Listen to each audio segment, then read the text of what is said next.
Hello everyone. आज start करते हैं हमारा टॉपिक रिफ्रैक्शन थ्रू लेंस। ध्यान दीजिएगा, लेंस क्या होता है। Lens is a transparent surface, एक ट्रांसपेरेंट सरफेस है जो कि बाउंडेड होता है एटलीस्ट वन कर्व्ड सरफेस से। ये ज़रूरी नहीं है कि स्फेरिकल सरफेस दो हों, पर एटलीस्ट एक कर्व्ड सरफेस ज़रूर होनी चाहिए। तो हम लोग यहाँ पे देखेंगे कि वो कौन कौन से टाइप के लेंस हो सकते हैं। जैसे पहला आप देख रहे हैं कि if there are two curved surfaces, spherical surfaces which are bulging out on both sides, तो ये कहलाता है बाई कॉन्वेक्स लेंस। इसी का दूसरा टाइप है कि अगर एक सरफेस प्लेन हो और दूसरी सरफेस बल्जिंग आउट सरफेस हो, तो ये कहलाता है प्लेनो कॉन्वेक्स लेंस। कभी कभी ऐसा भी होता है कि एक सरफेस इन्वर्स्ड है और दूसरी सरफेस बल्जिंग आउट है। इस तरह से मून शेप का स्ट्रक्चर बन जाता है। तो ये लेंस भी कॉन्वेक्स लेंस की तरह काम करता है। ये है कॉन्वेक्स ही, लेकिन दूसरी सरफेस बल्जिंग आउट नहीं है, इन्वर्स्ड सरफेस है, तो इसको हम कहते हैं कॉनकेवो कॉन्वेक्स। अब ध्यान दीजिए कि ये तीनों लेंस का नेचर कन्वर्जिंग होता है और यहाँ पे कहा जाता है कि ये तीनों ही लेंस में एक चीज़ कॉमन है कि ये तीनों लेंस एजेस पे पतले हैं और सेंटर पे थिक हैं। आप देख सकते हैं all these lenses are thin at their edges and thick at their centre. यहाँ पर भी आप देखें तो ये सेंटर पे थिक है, एजेस पे पतला है ना। तो इनका नेचर कैसा होता है, कन्वर्जिंग नेचर होता है। उसी तरीके से अगर लेंस में कुछ इस तरह से डायग्राम्स हमें दिखते हैं, तो ये कहलाता है, देखिए दो बोथ साइड कर्व सरफेस, पर यहाँ पे कॉन्सेप्ट उल्टा हो गया। एजेस पे थिक हो गया, सेंटर पे थिन हो गया। तो इस तरह के लेंस को कहते हैं डाइवर्जिंग लेंस। वैसे ये है बाय कॉनकेव लेंस, पर इसका नेचर कैसा हो जाएगा, डाइवर्जिंग। इसी का दूसरा फॉर्म हो सकता है one side plane and one side curved. Again you can see कि एजेस पे मोटा है, सेंटर पे पतला है, और नेचर कैसा होगा, डाइवर्जिंग। तो प्लेनो कॉनकेव लेंस कहलाएगा ये। एक और बन सकता है यहाँ पर एक साइड प्लेन नहीं है, बाहर की तरफ उभरी हुई है, बल्जिंग आउट सरफेस है, यानी कॉन्वेक्स टाइप की सरफेस है, और दूसरी सरफेस कॉनकेव है। ठीक है। तो इस तरह के लेंस में भी आप देख रहे हैं कि एजेस पे ये मोटा है और सेंटर पे पतला है, तो डाइवर्जिंग नेचर होगा, और इसका नाम हम कहते हैं कॉन्वेक्सो कॉनकेव, क्योंकि है ये कॉनकेव लेंस पर एक सरफेस कॉन्वेक्स है, इसलिए कॉन्वेक्सो कॉनकेव लेंस। ओके, तो ये हैं हमारे टाइप्स ऑफ लेंस।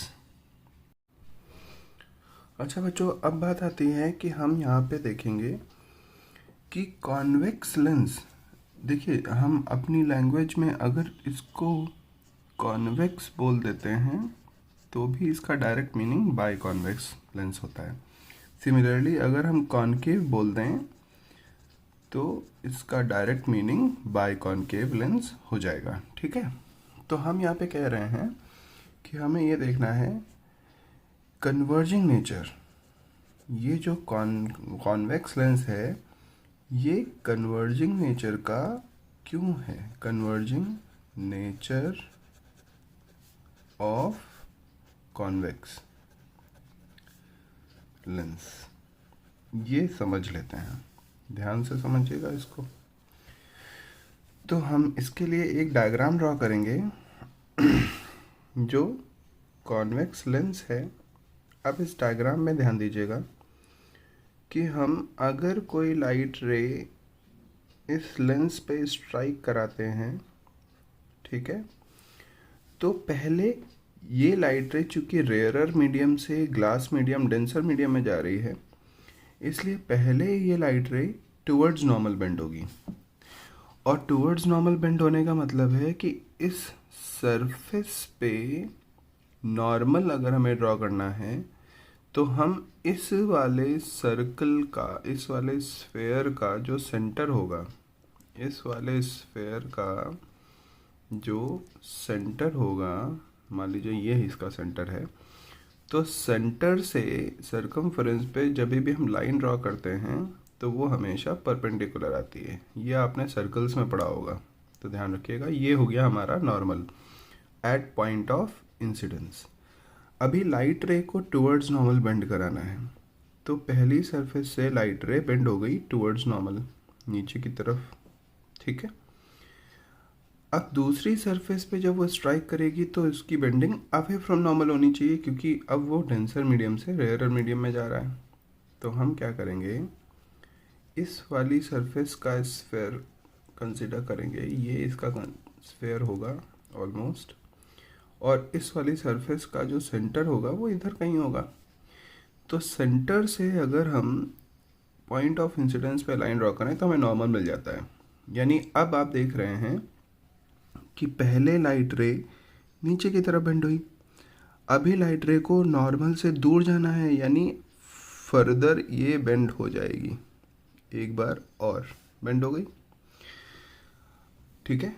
इसी तरीके से अगर हम एक लाइट रे और ड्रॉ करें लेंस पे, देखिए ध्यान दीजिए, मैं यहाँ पे लाइट रे को इस सेंटर से नीचे ड्रॉ कर रहा हूँ, आप इसके ऊपर भी ड्रॉ कर सकते हैं, और कॉन्सेप्ट के अकॉर्डिंग अगर आप इसको सॉल्व करेंगे तो सेम नेचर आ जाएगा।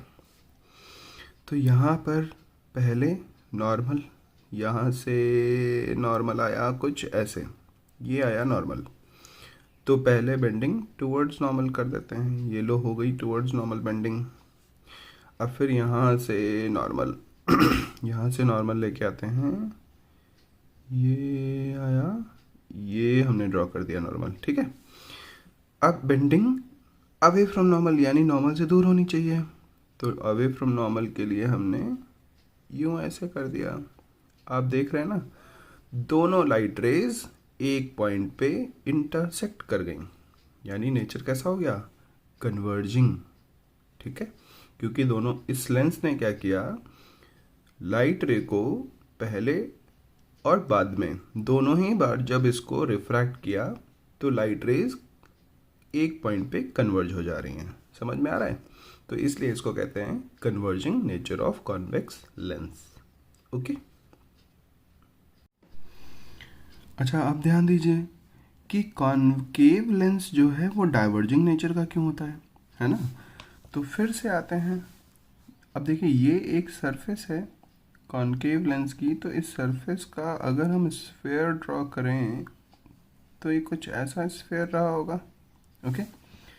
और इस सरफेस का स्फेयर ड्रॉ करें तो ये कुछ ऐसा स्फेयर रहा होगा, ओके। चलो अच्छा ठीक है, हम क्या कर रहे हैं, लाइट रे को स्ट्राइक करा रहे हैं ऐसे, ये लाइट रे हो गई। अब देखिए पहली बार जब लाइट रे स्ट्राइक होगी, इसको थोड़ा और नीचे ड्रॉ कर लेते हैं ना, ठीक है। लाइट रे यहाँ पे स्ट्राइक हो रही है, ठीक है, हमें और अच्छी तरह से डायग्राम ड्रॉ करना है इसलिए। तो ये लाइट रे ऐसे स्ट्राइक कर रही है, यहाँ पर नॉर्मल हमें ड्रॉ करना पड़ेगा, तो इस सरफेस का सेंटर यहाँ पे है, सेंटर से ज्वाइन करती हुई लाइन ऐसे ड्रॉ हो गई। अब लाइट रे की बेंडिंग टूवर्ड्स नॉर्मल होनी है, यानी कि ये कुछ ऐसे बेंड हो जाएगी लाइट रे। समझ में आया? यहाँ पर नॉर्मल ड्रॉ करते हैं, इधर के सेंटर से इसको ज्वाइन करेंगे, ये हो गया नॉर्मल। ठीक है, अभी लाइट रे की बेंडिंग अवे फ्रॉम नॉर्मल होनी है, यानी कि लाइट रे यूँ ऐसे अवे फ्रॉम नॉर्मल बेंड हो गई। तो आप क्या देख रहे हैं कि लाइट रे 2 बार रिफ्रैक्ट हुई, पर दोनों ही बार वो अवे फ्रॉम डाइवर्ज होती हुई चली गई ना। इसका कंफर्मेशन करने के लिए एक और लाइट रे हम यहाँ पे ड्रॉ कर देते हैं। ये यहाँ पे नॉर्मल ड्रॉ करेंगे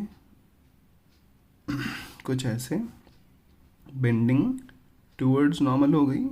ओके, यहाँ पर नॉर्मल ड्रॉ करेंगे, बेंडिंग अवे फ्रॉम नॉर्मल हो गई। अब आप देखिए, दोनों रिफ्रैक्टेड रेज डाइवर्ज हो रही हैं, जो कभी एक दूसरे को रियल इंटरसेक्ट नहीं करेंगी। इसका मतलब पॉइंट ऑफ इंटरसेक्शन हमें वर्चुअल मिलेगा। दोनों को हम पीछे एक्सटेंड करें, ये एक्सटेंड किया तो हमें क्या मिला? Point of intersection. यहाँ पे ये वर्चुअल मिल गया। तो ये आपका diverging nature of concave show हो रहा है। समझ में आ रहा है? तो इसको ध्यान रखिएगा। अच्छा, इसके बाद एक और कॉन्सेप्ट पे ध्यान दीजिए। यहाँ पे बताया जा रहा है कि अगर हमें ग्लास ब्लॉक और 2 प्रिज्म दे दिए जाएं, तो उन दोनों को आप किस तरह से कंबाइन करेंगे कि they work as converging lens या कॉन्वेक्स लेंस। ठीक है, और ये प्रूव भी करना है और शो करना है रे डायग्राम के थ्रू। तो देखिए, ग्लास ब्लॉक बनाया हमने कुछ ऐसे, ये हो गया हमारा ग्लास ब्लॉक। ठीक है, और 2 प्रिज्म हमें यूज़ करना है, तो हम इसके ऊपर एक प्रिज्म इस तरीके से रख देते हैं, नीचे एक प्रिज्म इस तरीके से रख देते हैं। अब ये कॉम्बिनेशन एक्ट करेगा कन्वर्जिंग लेंस की तरह। इसको हमें प्रूव करना है। तो प्रूव करने के लिए हम क्या करेंगे? एक लाइट रे पास करेंगे ग्लास प्रिज्म से, ठीक है, जो कि ऑब्वियसली नॉर्मल नहीं जा रही है। यहाँ पे नॉर्मल ड्रॉ किया, लाइट रे की बेंडिंग टूवर्ड्स नॉर्मल हुई। यहाँ पे नॉर्मल ड्रॉ किया, बेंडिंग अवे फ्रॉम नॉर्मल हो गई। Got it? उसी तरीके से एक लाइट रे हम इस वाले प्रिज्म पे स्ट्राइक करेंगे। पहली सरफेस पे जब हम नॉर्मल ड्रॉ करते हैं तो बेंडिंग टूवर्ड्स नॉर्मल हो गई। एरो हर जगह पे आप एरो जरूर बनाएंगे। एरो भूल गए तो नंबर कट जाएंगे। यहाँ पे नॉर्मल ड्रॉ किया, अब बेंडिंग अवे फ्रॉम नॉर्मल, यानी और बेंड हो गई लाइट रे, हो गई। आप देख रहे हैं कि दोनों प्रिज्म ने मिल के क्या किया? लाइट रे को कन्वर्ज कर दिया। और ग्लास प्रिज्म क्या कर रहा है कि लाइट रे को डेविएट ही नहीं होने दे रहा है। आपको इसी डायरेक्शन में लाइट रे ड्रॉ करनी है, ठीक है, इसलिए मैंने यहाँ पे ड्रॉ किया है। एंगल ऑफ इंसिडेंस 0 शो करना पड़ेगा आपको, ये ऐसे, ठीक है। तो आप देख रहे हो कि अगर हमें combination of glass block and 2 prism show करना है रे डायग्राम से कि वो कन्वर्जिंग लेंस की तरह काम कर रहे हों, तो हमें एटलीस्ट 3 रेज ड्रॉ करनी पड़ती हैं, ठीक है, जिसमें से एक रे प्रिज्म से, दूसरी ग्लास ब्लॉक से और तीसरी प्रिज्म से पास होनी ज़रूरी है। और तीनों रेज एक ही पॉइंट पे इंसिडेंट हो रही हों, वो भी ज़रूरी है, इंटरसेक्ट करना ज़रूरी है एक ही पॉइंट पे।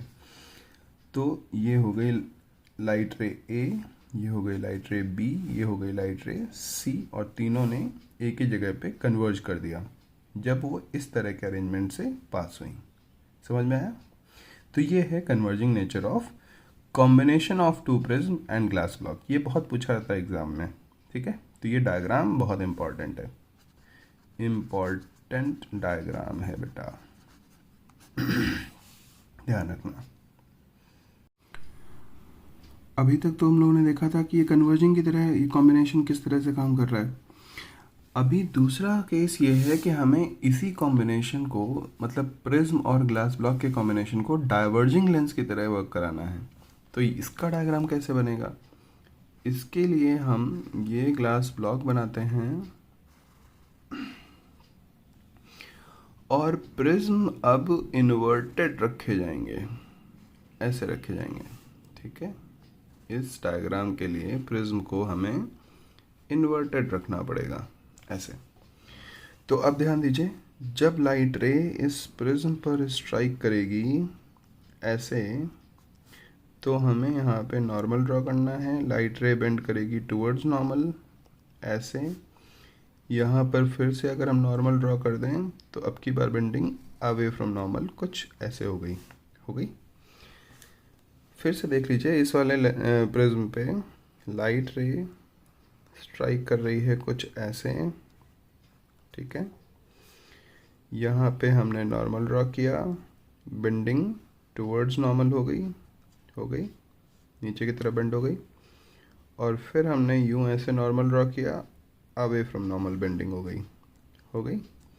आप देख रहे हैं ये दोनों रिफ्रैक्टेड रेज क्या हो गई? डाइवर्जिंग हो गई। इनको अगर हम पीछे की तरफ वर्चुअल एक्सटेंड करें तो हमें एक वर्चुअल पॉइंट ऑफ इंटरसेक्शन मिल जाता है। वर्चुअल पॉइंट ऑफ इंटरसेक्शन मिल गया। तो जहाँ पर वर्चुअल पॉइंट ऑफ इंटरसेक्शन मिल रहा है उसी डायरेक्शन में आप थर्ड रे ड्रॉ कर देंगे, which strikes normally on the glass block. तो ग्लास ब्लॉक से हमें डाइवर्जिंग नहीं कराना है, हमें नॉर्मल इंसिडेंस कराना है, और लाइट रे सीधी निकल जाएगी विदाउट डेविएशन। ध्यान दीजिएगा, एरो बहुत ज़रूरी है। तो ये डायग्राम शो कर रहा है कि नेचर कैसा है, डाइवर्जिंग नेचर हो गया। लाइट रेज डाइवर्ज हो रही हैं जो वर्चुअली इंटरसेक्ट कर रही हैं एक किसी पॉइंट पे, ओके। तो ये डायग्राम भी उतना ही इम्पॉर्टेंट है जितना कन्वर्जिंग वाला था, ओके। तो ये भी ध्यान रखिएगा।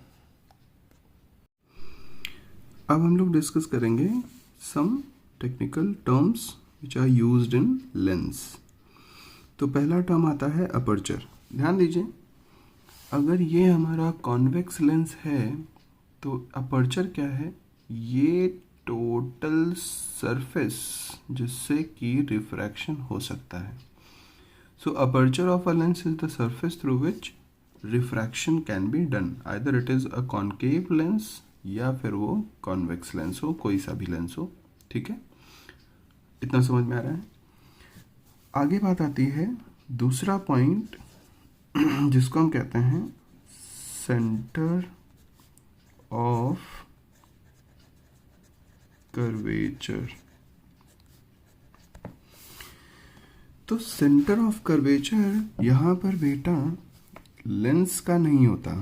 अगर इस लेंस को हम देखें तो इसमें दो सरफेसेस हैं।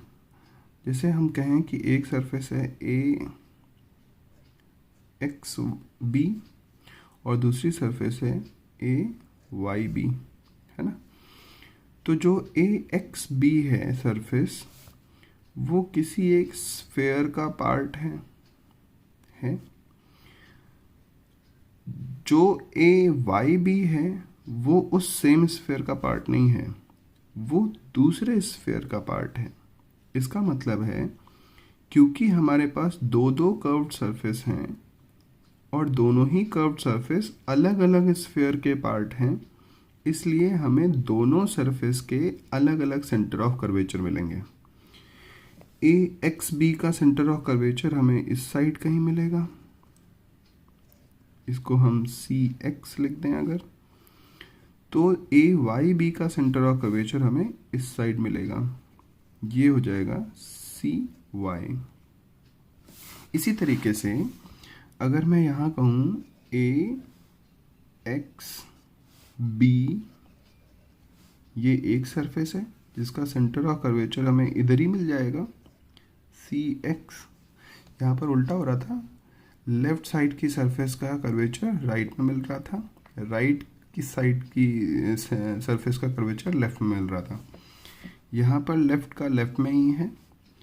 इसको अगर हम C D, C Y D अगर हम बोलें इसको, तो ये कहलाएगा centre of curvature C Y. Right side की सरफेस का कर्वेचर राइट में ही मिल गया, है ना। तो ये हैं हमारे different points centre of curvature के। पर इनको हम डिफाइन अगर करना चाहें तो हमारी लैंग्वेज कॉमन बन जाएगी।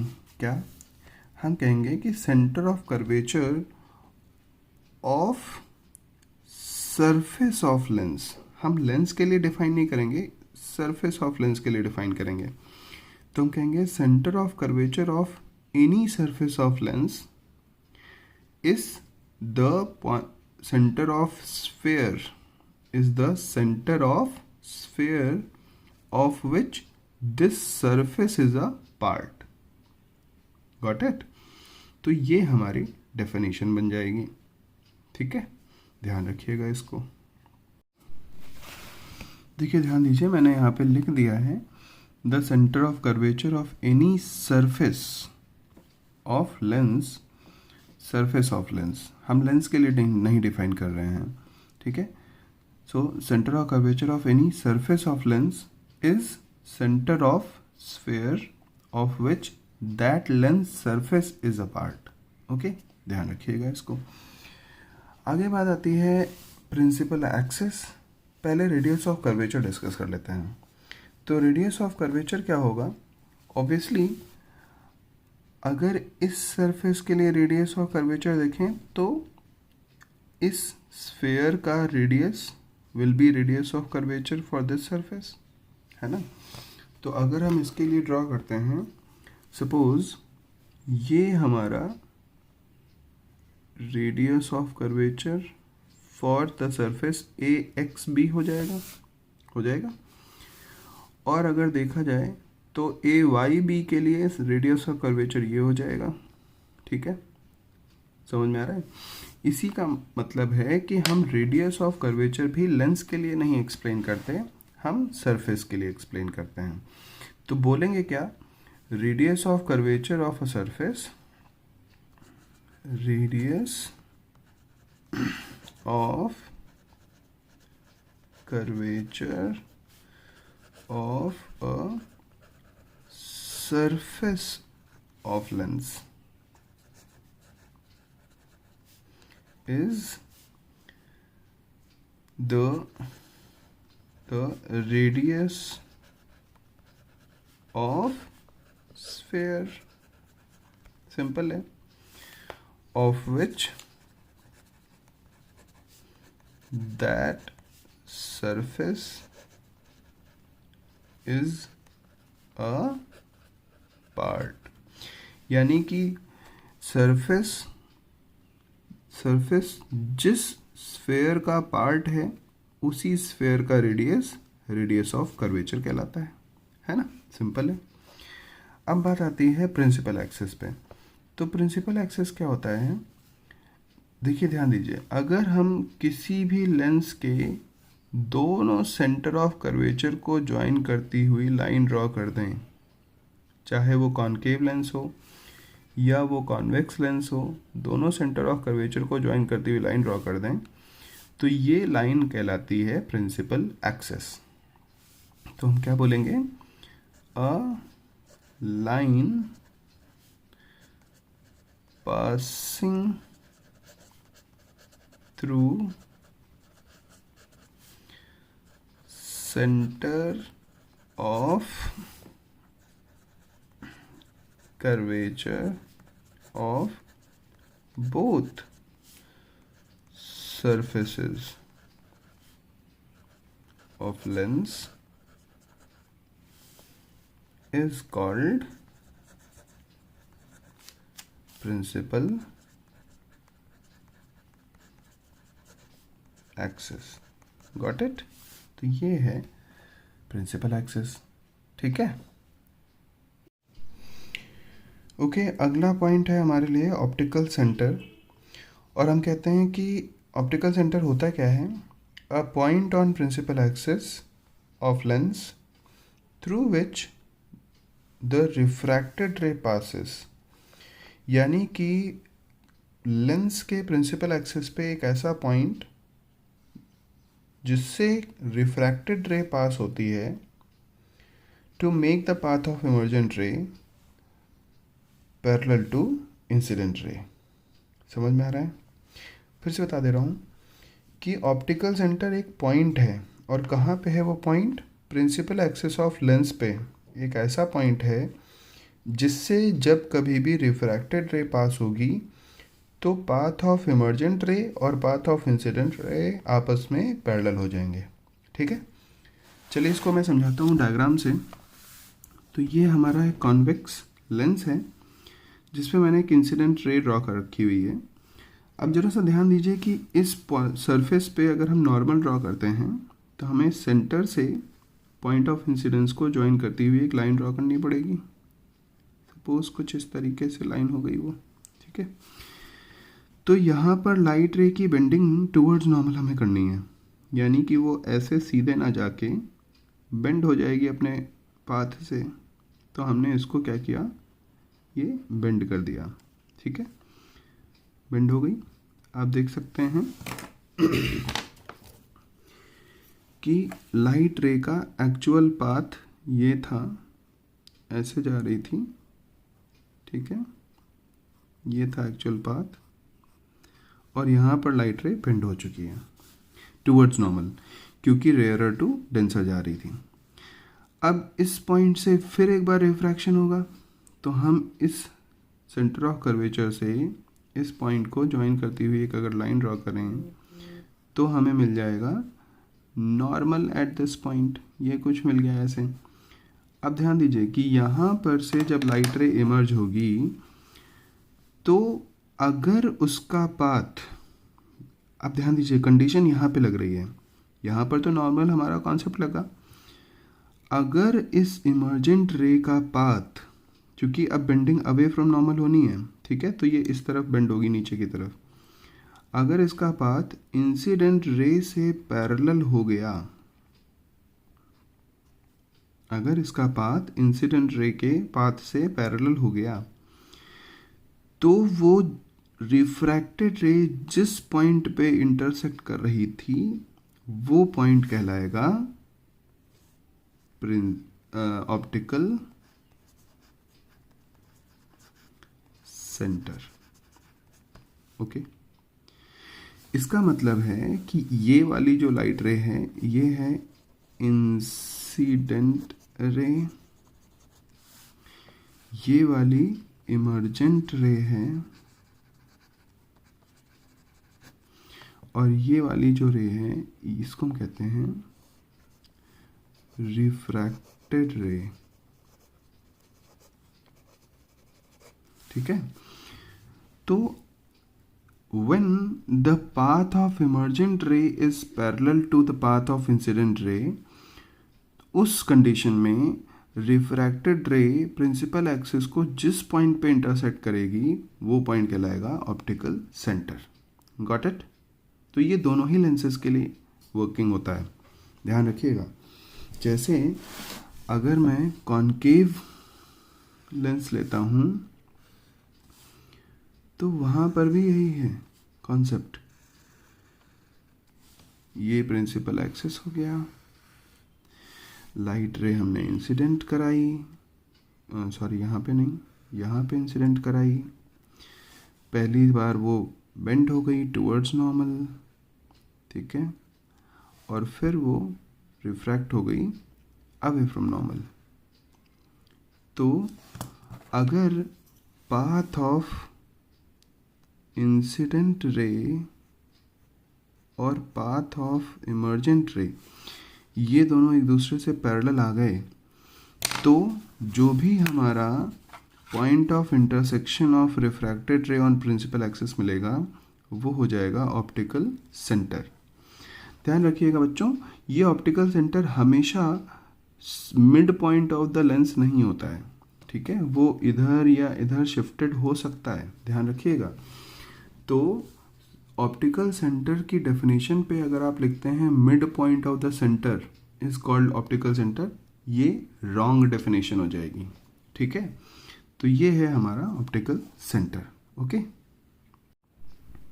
अब जरा सा ध्यान दीजिए, क्योंकि इंसिडेंट रे का पाथ और इमर्जेंट रे का पाथ पैरेलल है, तो हम ये कह सकते हैं कि इतना पीस ऑफ लेंस वर्क कर रहा है एक ग्लास ब्लॉक की तरह, है ना। This piece of lens is working like a glass block, okay. तभी तो इंसिडेंट रे का पाथ और इमर्जेंट रे का पाथ पैरेलल है। और हम फिर ये कह सकते हैं कि ये हमारा क्या हो जाएगा, लेटरल डिस्प्लेसमेंट हो जाएगा ना। अब जरा ध्यान दीजिए कि lateral displacement depends on the thickness of glass block. इसका मतलब है कि अगर ये हमारा जो लेंस है पतला होता चला जाए तो ये हमारा लेटरल डिस्प्लेसमेंट और कम होता चला जाएगा, ठीक है। लेटरल डिस्प्लेसमेंट इंक्रीज होता है when thickness of glass block increases, तो ये डिक्रीज होना शुरू हो जाएगा अगर लेंस पतला हो जाए तो। इसीलिए मैंने यहाँ पे लिख रखा हुआ है optical centre for a thin lens.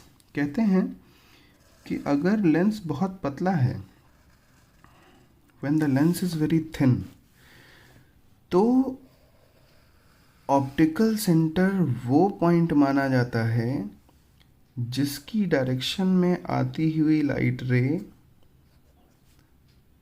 Without deviation चली जाती है, ठीक है। इसका मतलब अगर optical centre for a thin lens आप डिफाइन करोगे तो आप कहोगे a point on principal axis of lens through विच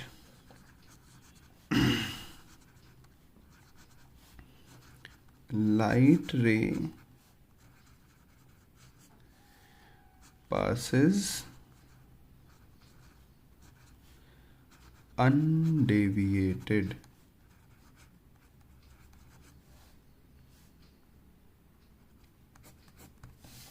समझ में आ रहा है? तो वो हो जाता है हमारा optical centre for thin lens. तो ये ध्यान रखिएगा। तो point on principal axis of lens ना लिख के यहाँ पर ये कंपलसरी हो जाएगा कि आप क्या लिखेंगे, थिन लेंस। अगर ये मेंशन नहीं करेंगे तो ये डेफिनेशन रॉन्ग है ना। तो इस चीज़ का ध्यान रखिएगा।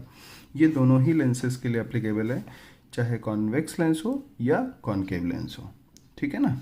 लाइट रे goes undeviated for a thin lens if the light रे is passing through optical centre. तो ये पॉइंट हमारा क्या हो जाएगा, ऑप्टिकल सेंटर, ओके। ओके बच्चों, अब ये समझो एक अगला टॉपिक आता है, अगला टर्म आता है फोकस।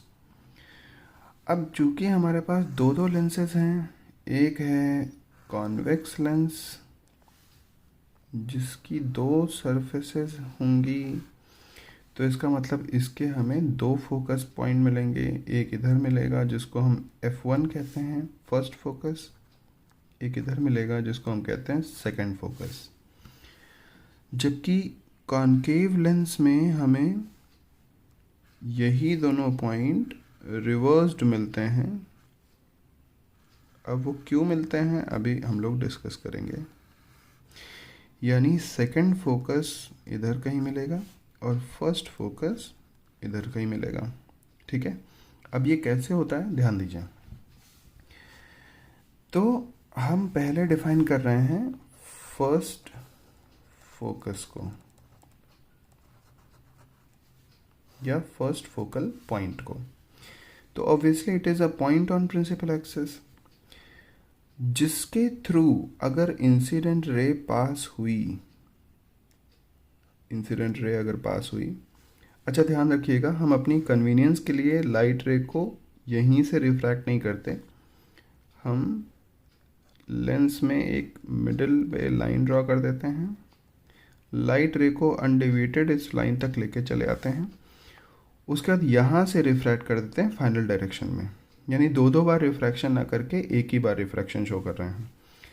तो लाइट रे अगर F1 की डायरेक्शन से इंसिडेंट हो रही है तो वो after refraction parallel to principal axis निकलती है। So if the refracted ray is parallel to principal axis, then the point of intersection of principal axis and incident ray is called first focus। ठीक है, इसी तरीके से यहाँ पर भी वही होता है कि अगर लाइट रे, रिफ्रैक्टेड रे प्रिंसिपल एक्सिस से पैरेलल निकली, ठीक है, तो इंसिडेंट रे जो है वो जिस डायरेक्शन में आ रही है और प्रिंसिपल एक्सिस को जिस पॉइंट पे इंटरसेक्ट करती हुई दिखाई दे रही है, वो पॉइंट फर्स्ट फोकस पॉइंट कहलाएगा। यहाँ पर ये वर्चुअल पॉइंट मिलता है। ठीक है, तो आप डिफाइन कैसे जब करेंगे फर्स्ट फोकस को, तो कॉन्वेक्स के लिए अलग डेफिनेशन बनेगी, कॉनकेव के लिए अलग डेफिनेशन बनेगी, है ना। तो कॉन्वेक्स के लिए क्या डेफिनेशन बनेगी, a point on principal axis. अगर हम कॉन्वेक्स के लिए लिखें तो क्या बनेगी, a point on principal axis through which the incident ray passes and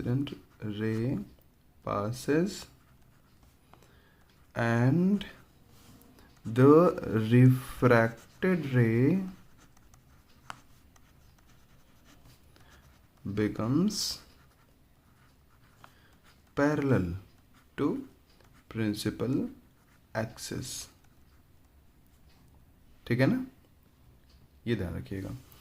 और अगर हम कॉनकेव के लिए लिखेंगे तो क्या लिखेंगे, इसके लिए लिखेंगे a point on principal axis towards which incident ray appears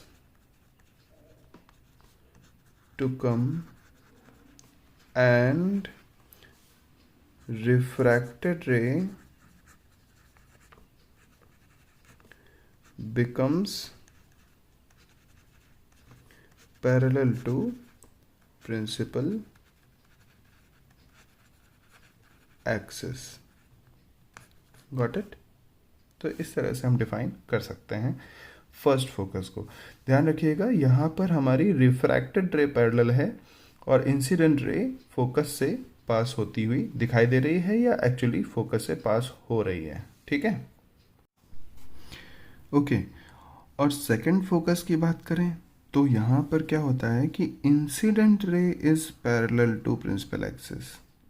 अब इंसिडेंट रे अगर पैरेलल टू प्रिंसिपल एक्सिस है तो आफ्टर रिफ्रैक्शन वो प्रिंसिपल एक्सिस के जिस पॉइंट से पास होगी वो पॉइंट कहलाएगा सेकंड फोकस, है ना। So when the incident ray is parallel to principal axis, after refraction it passes through a point on the principal axis, वो पॉइंट क्या कहलाता है, सेकंड फोकस F2। इसी तरीके से यहाँ पर भी यही होना चाहिए कि if incident ray is parallel to principal axis तो वो डाइवर्ज हो जाती है, और डाइवर्ज होने के बाद ऐसा लगता है कि वो लाइट रे ओरिजिनेट हो रही है प्रिंसिपल एक्सिस के किसी पॉइंट से। तो प्रिंसिपल एक्सिस के जिस पॉइंट से ओरिजिनेट होती हुई दिखाई देती है वो पॉइंट कहलाता है second focus F2। Is that clear? तो इस चीज़ को ध्यान रखिएगा। डेफिनेशन के लिए आप लोग अपनी बुक को रेफ़र कर सकते हैं, बुक से देख लीजिएगा, या फिर मैंने लिख रखी हुई है यहाँ पे, तो आप उस डेफिनेशन को भी एक बार देख लीजिए, शायद आपकी समझ में आ जाए। सेकंड फोकस के लिए क्या कहा गया है, कॉन्वेक्स का अगर हम सेकंड फोकस डिफाइन करेंगे तो ये एक पॉइंट होता है प्रिंसिपल एक्सिस पे, a point on principal axis of lens such that when incident ray is parallel to principal axis it passes through that point after refraction, है ना। और कॉन्केव के लिए क्या है कि if incident ray is parallel to principal axis of concave lens it appears to originate from a point on the principal axis after refraction, that point is called second focus of concave lens, ठीक है। और last point आता है हमारा focal length and focal plane, ठीक है।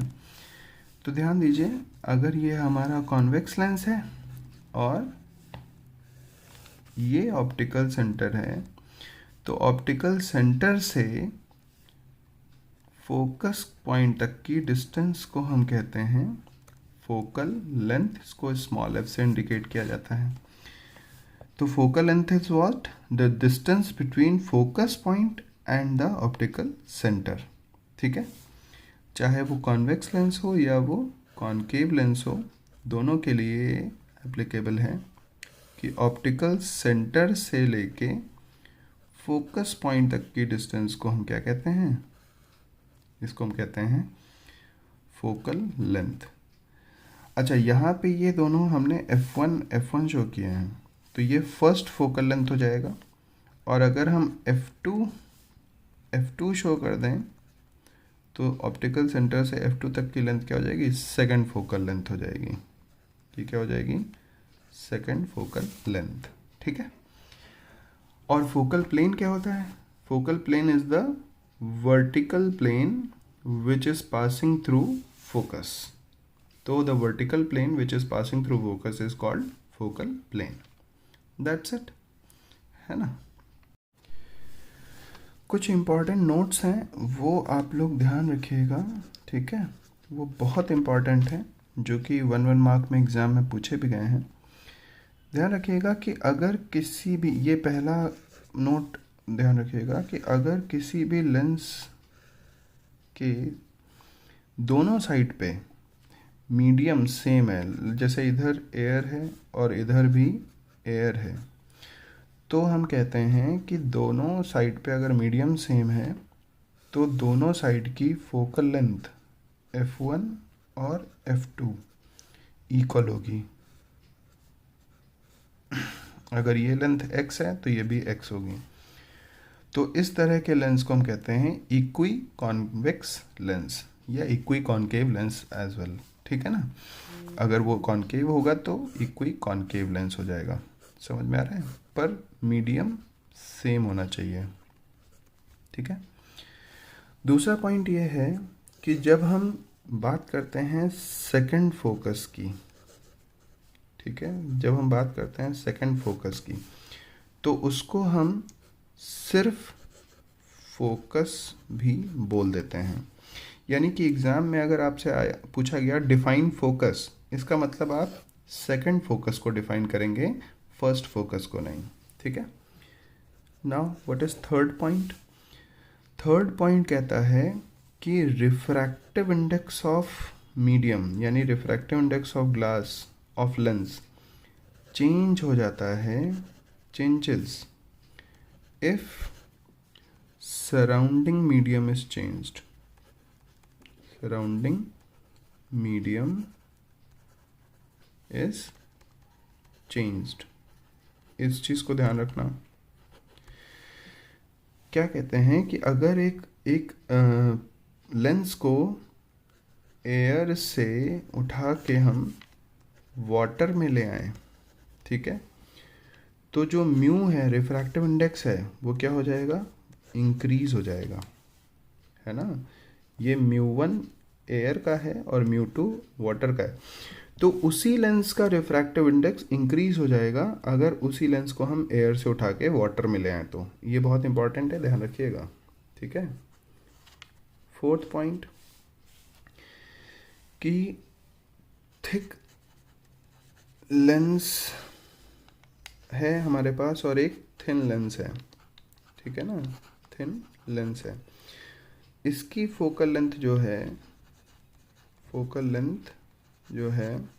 वो क्या होगी, लेस होगी to focal length of thin lens. ये ध्यान रखिएगा कि सेम मटेरियल का अगर थिक लेंस है तो उसकी फोकल लेंथ कम होगी, और अगर थिन लेंस है तो उसकी फोकल लेंथ ज़्यादा होगी, ठीक है। और आखिरी चीज़ ये है कि अगर हम किसी भी लेंस को पार्शली कवर कर दें, मान लीजिए इतना पोर्शन हमने ब्लैक कर दिया, ठीक है, खाली नीचे वाला पोर्शन ट्रांसपेरेंट है, तो जो ऑब्जेक्ट इधर रखी हुई है उसकी इमेज इधर पूरी बनेगी, कंप्लीट इमेज बनती है, ठीक है ना। ये मत सोचिएगा कि आधी इमेज बनेगी, इमेज कंप्लीट रहेगी, इमेज इज कंप्लीट, बट जो इंटेंसिटी है, यानी जो उसकी ब्राइटनेस है, ब्राइटनेस जो है वो क्या हो जाएगी, डिक्रीज हो जाएगी, इमेज की ब्राइटनेस डिक्रीज हो जाएगी, पर इमेज कंप्लीट बनेगी, ठीक है ना। So if a lens is partially covered with black pepper, आधा या आधे से ज़्यादा भी अगर हमने उसको ब्लैक से कवर कर दिया है तो इमेज कंप्लीट बनेगी, पर ब्राइटनेस डिक्रीज हो जाएगी, ठीक है। तो ये कुछ इंपॉर्टेंट नोट्स हैं, इन नोट्स को भी आपको ध्यान रखना है, ठीक है। तो अगर आप चाहें तो ये वीडियो बार बार देख देख के नोट भी कर लीजिएगा, ठीक है।